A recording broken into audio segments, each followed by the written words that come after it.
ఆదికాండము 10వ అధ్యాయము.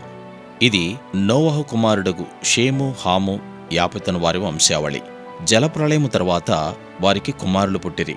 యాపెతు కుమారులు గోమెరు, మాగోగు, మాదయి, యావాను, తుబాలు, మెషెకు, తేరసు అనువారు.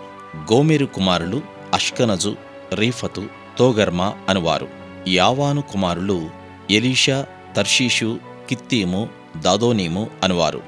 వీరి నుండి సముద్ర తీరమందుండిన జనములు వ్యాపించెను.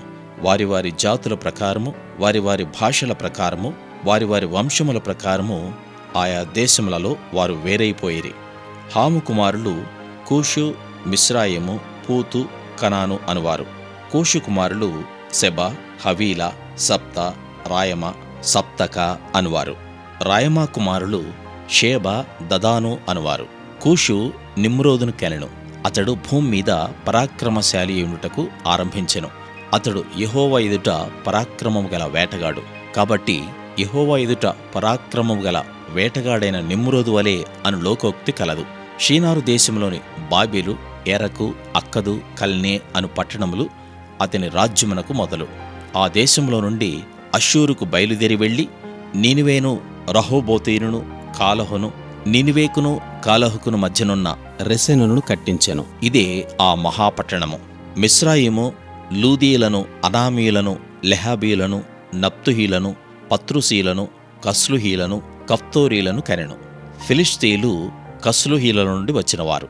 కనాను తన ప్రథమ కుమారుడకు సీదోనును, హేతును, యెబూసీలను, అమోరీలను, గిర్గాషీయులను, హివీలను, అర్కీయులను, సినీయులను, అర్వాదీయులను, సెమారీయులను, హమాతీయులను కనెను. తర్వాత కనానీయుల వంశములు వ్యాపించెను. కనానీయుల సరిహద్దు సీదోను నుండి గెరారుకు వెళ్ళు మార్గములో గాజా వరకును, సొదొమ, గొమొర్రా, అద్మా, సెబోయిములకు వెళ్ళు మార్గములో లాషా వరకును ఉన్నది.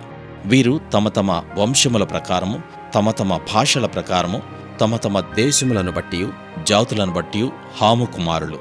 మరియు ఏబేరు యొక్క కుమారులందరికీ పితరుడును, పెద్దవాడైన యాపెతు సహోదరుడునకు షేముకు కూడా సంతానము పుట్టెను. షేము కుమారులు ఏలాము, అష్షూరు, అర్పక్షదు, లూదు, అరామనువారు. అరాము కుమారులు ఊజు, హూలు, గెతెరు, మాషను వారు. అర్పక్షదు షేలహును కనెను. షేలహు ఏబేరును కనెను.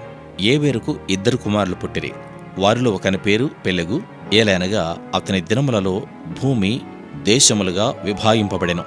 అతని సహోదరుని పేరు యొక్తాను.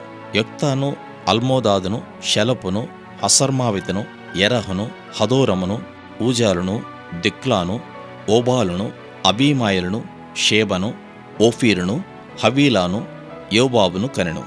వీరందరూ యొక్తాను కుమారులు. మేషా నుండి సపారాకు వెళ్ళు మార్గంలోని తూర్పు కొండలు వారి నివాస స్థలము.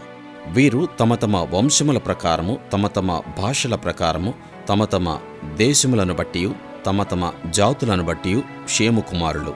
వారి వారి జనములలో వారి వారి సంతతుల ప్రకారము నోవహు కుమారుల వంశములు ఇవే. జలప్రవాహం గతించిన తరువాత వీరిలో నుండి జనములు భూమి మీద వ్యాపించెను.